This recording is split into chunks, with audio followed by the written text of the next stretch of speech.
დღეს რა ხდება? დღეს ვამბობთ, რომ სამყარო ფართოვდება. თანაც ფართოვდება აჩქარებით. ხვალ კიდევ უფრო სწრაფად გაფართოვდება ვიდრე დღეს. და ბოლოს რა? სამდე უნდა გაფართოვდეს. რა დაემართება ბოლოს? ამაზე მინდოდა საუბარი და აქამდე რაც ვილაპარაკე, ეს უბრალოდ მომიწია.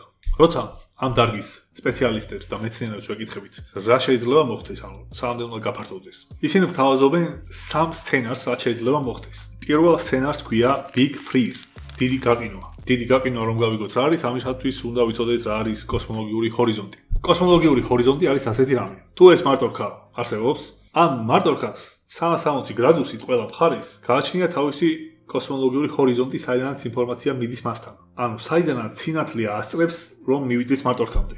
სინათლე მოძრაობს სინათლის სიჩქარით, მაგრამ თვითონ ეს მარტორქაც მოძრაობს სინათლის სიჩქარით.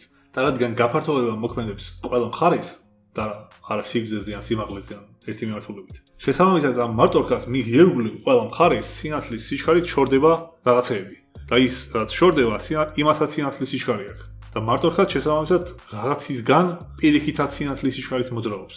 შესაბამისად არსებობს ორი ობიექტი, რომელიც ორივე სინათლის სიჩქარით მოძრაობს და აქვს საპირისპირო მიმართულება. ეს მარტორქა რომ შემოbrunდეს და აქეთ წავიდეს და აქეთ არსებობდეს ესეთი ჩელენჯერი, რომელიც სინათლის სიჩქარით აქეთ მიდის. ეს ორი ობიექტი ერთმანეთის კოსმოლოგიური ჰორიზონტიდან გავლენ რაღაც დროის შემდეგ და ერთმანეთისგან ვეღარანაირი ინფორმაციას ვეღარ მიიღებენ ვერასდროს. არ ვიცი ახლა რამდენად კარგი იყო ეს ჩემი პერფორმანსი, მაგრამ იმედია გაიგეთ. კოსმოლოგიური ჰორიზონტი ეს არის კონფლიქტი გაფართოებასა და სიგნალის გადაცემას შორის.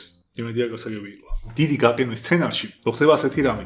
სამყარო ისე ფართოვდება, როგორც ახლა ვაკვირდებით და ბნელი ენერგიის რაოდენობა სამყაროში არ იცვლება. მაშინ galaktikები ერთმანეთს დაშორდებიან უსასრულოდ. ბოლოს ვარსკვლავები გამოიფიტებიან და ჩაქრებიან. სამყარო გახდება უკიდეგანოდ ცივი, სუსტი და ბნელი ენერგიის გარეშე. ყველაფერი ერთმანეთის ჰორიზონტიდან გავა და ყველაფერი, რასაც ცაში ვხედავთ, ჩვენი ჰორიზონტიდანაც გაქრება და ერთმანეთის ჰორიზონტიდანაც გაქრება. ყველა ციური ობიექტი იქნება მარტო, რომელთანაც ინფორმაციაც კი არ მივა საერთოდ. ეს არის უკიდეგანო კოსმოლოგიური სიცარიელე, სადაც საერთოდ არაფერი არ არის და არაფერი არ ხდება. ეს არის უკიდურესი მარტოობის სცენარი და ის ერთი რაღაც რაც არსებობს, რასაც ინფორმაციაც აღარ მიდის. ის თავის ენერგიასაც ამოწურავს ბოლოს. საბოლოო ჯამში შეგვიძლია ვთქვათ, რომ ყველაფერი ჩაიწვევა და ყველაფრის ენერგია გაუტოლდება ნულს.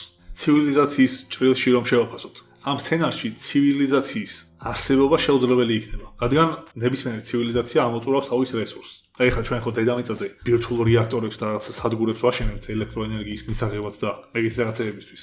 მაგრამ ფაქტობრივად ცაში გვაქვს უდიდესი რეაქტორი, რომელზეც უამრავ ენერგიას ვიღებთ. და ეს არის მზე. მზე რო წავიდეს ხო, თუ იქნებოდა.